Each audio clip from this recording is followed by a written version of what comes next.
The NPrA offers people an opportunity to get onto the architecture registration pathway who haven't necessarily completed an architecture degree either in Australia or overseas, but have had a lot of experience in the building industry, often under the direct supervision of an architect.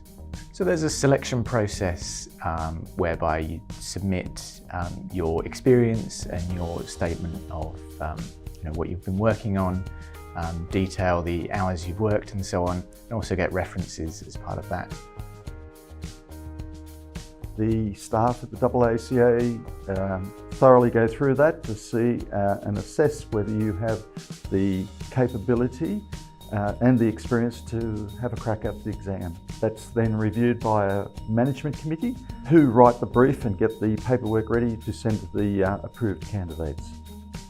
I think the first thing that an applicant has to think about is this is an examination which is for you to demonstrate that you have a set of competencies expected of the graduate of a school of architecture. The first thing to think about is, well, what does an architect bring to this project? I think it is a good idea to look at the competencies and think, well, how do I interpret this competency in the light of that particular task? How would a graduate in a School of Architecture in Australia demonstrate that?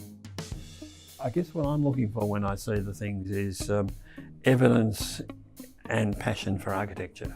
What you can demonstrate to the assessors about your ability to imagine and craft an architectural solution to a set of complex variables, and that's what I look for. It is it's something not to be undertaken lightly, so it's a really serious undertaking. So I think you have to to use the guidance from the Accreditation Council to really work out if this is for you. Hi, I'm Nuala Collins. I'm an architect at Carter Williamson Architects, and I went through the NPrA program. The reason why I wanted to get registered was because I'd been working in architecture for 15 years. I went to a design school in Wellington, New Zealand, so I did a Bachelor of Design, interior design, but pretty much since then I started working in architecture for architects.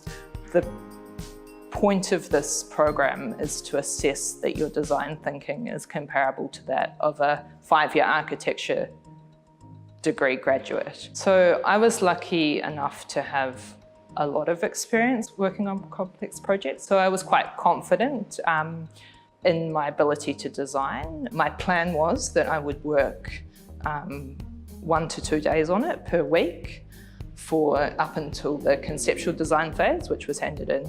So we got the brief in September, and that was handed in January, and then the final was due in May.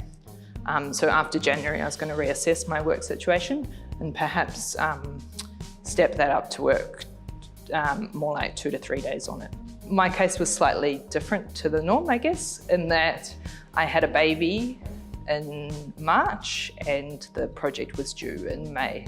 So I essentially tried to finish the program before she was born. So I finished about 2 to 3 months early. So the last couple of months I was working solely on this. So planning out my time and my deliverables was really important. I think this is extremely important as it's essentially the marking criteria for the project. So understanding that, you understand what the assessors are assessing you against. It's a very clear document. And so essentially one of the first things I did was to go through that with a highlighter to work out what work needed to be done so that I was doing enough work, but also that I wasn't doing a whole lot of work that they weren't even interested in seeing or assessing. My main piece of advice that I'd give someone going into this program would be to think wisely about the time that it's going to take and where is that time coming from.